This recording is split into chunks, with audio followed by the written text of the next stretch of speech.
युद्ध के अंतिम दिन भीम ने दुर्योधन की जांघ तोड़ी और द्रौपदी ने उसके खून से अपने केश धोकर अपना प्रण पूरा किया।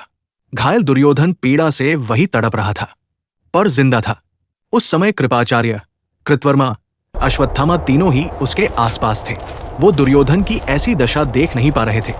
दुर्योधन ने दुखी होकर कहा कि हमारी सारी सेना समाप्त हो गई, लेकिन हम एक भी पांडव को मार नहीं पाए। इससे बड़ी कोई पीड़ा नहीं है। अपने पिता की मृत्यु से क्रोधित अश्वत्थामा ने उसकी बात सुनी और फैसला किया कि वो पांडवों को मारेगा। युद्ध नियमों के अनुसार सूर्यास्त के बाद कोई लड़ाई नहीं होनी चाहिए। किसी निहत्था पर वार नहीं होगा। शिविर के अंदर या कुरुक्षेत्र के बाहर कोई लड़ाई नहीं होगी। युद्ध के नियमों का पालन करना क्षत्रियों का धर्म था। अश्वत्थामा ने एक ही रात में इन सभी नियमों को तोड़ दिया था।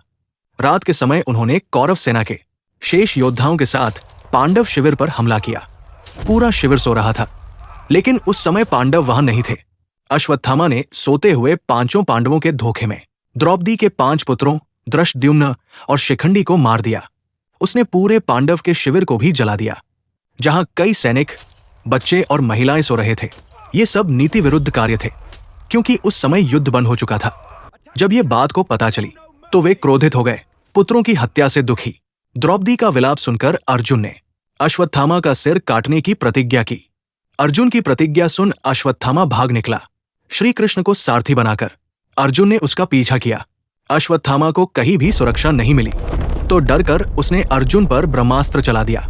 उससे बचने के लिए अर्जुन ने भी ब्रह्मास्त्र चलाया। दोनों ब्रह्मास्त्र आपस में भिड़ गए।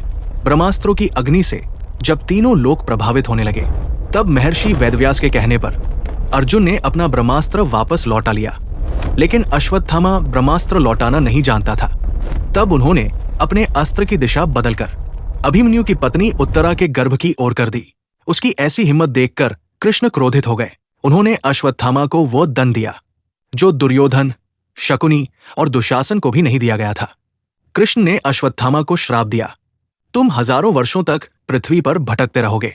तुम्हारे घाव कभी नहीं भरेंगे और तुम शांति नहीं पा सकोगे। अश्वत्थामा आज भी अमर है। कहा जाता है कि वे आज भी पृथ्वी पर भटक रहे हैं, अपने पापों की सजा भुगतते हुए। एक महान योद्धा जो अपने ही क्रोध का शिकार बन गया।